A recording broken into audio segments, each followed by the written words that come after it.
नूतन राजस्व मंत्री नियम तथा सरकारी जमी जबरदखल उच्छेदर नियम तथा या द्वारा कौन लाभ और कौन खराब हेबा संभावना रही आसंतु आज ए बाबद आलोचना करिबा।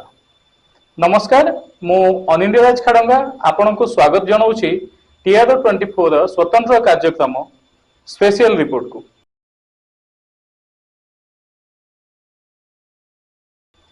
राज्य में जमी दुर्नीति सीमा टपी सारी बेले राजस्व मंत्री श्री सुरेश पुजारी नूतन नियम एबे दलाल मनरे भय सृष्टि करिछि।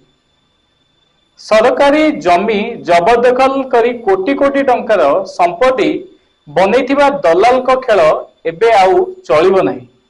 किंतु एबे सबुठु बड़ समस्या कि दुर्नीति करिथिबा लोक तो गायब हो जाइछि जमी बिकी पैसा रोजगार करिकी, किंतु जो माने से जमी किनिचंती सेमानंक भविष्य कौन हेबो।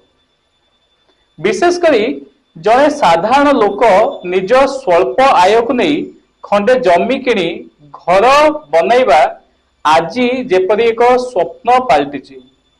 कारण आज समय रे जमी खंडे किनिबाकू मध्यवित्त परिवार को बैंक लोन करने हुए बा धार करज करी जमी टे किनिबाकू हुए। तार आवश्यकता अनुजाई आय स्वल्प रहितबा जोगु एभली से करिथाए। तेबे एहार फायदा उठाई थाए जमी दलाल। स्वल्प मूल्य रे सरकारी जमी जबरदखल करी किछि लोभी राजस्व विभागीय कर्मचारी को हाथ गुंजा देई बिक्री करे एभली मध्यवित्त परिवार को सरकारी जमी। तेबे ए जमी पाई पट्टा तैयारी होई पारे नहीं, किंतु फाइन वर्ष को वर्ष गणी थाए एही मध्यवित्त परिवार।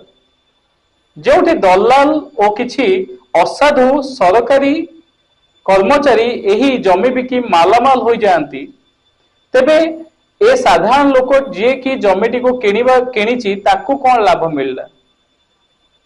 नूतन नियम लागू पड़ू एभली अनेक व्यक्ति संशय भावे काल काटुछन्ति। तेणु निश्चित भावे सेमानंक विषय रे मध्य राज्य सरकार को ध्यान देई सेमानंक थैथान व्यवस्था करिबा आवश्यक पड़छि।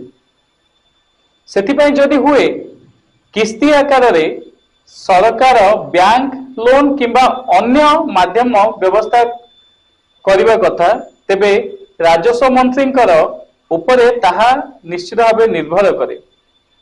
आजिर विषय को निश्चित भावे आपण को केमिति लागिछि मतामत देई आमको कमेंट माध्यम रे निश्चित जणांतु। तेबे आज पई एतिकी रहुछु। नमस्कार।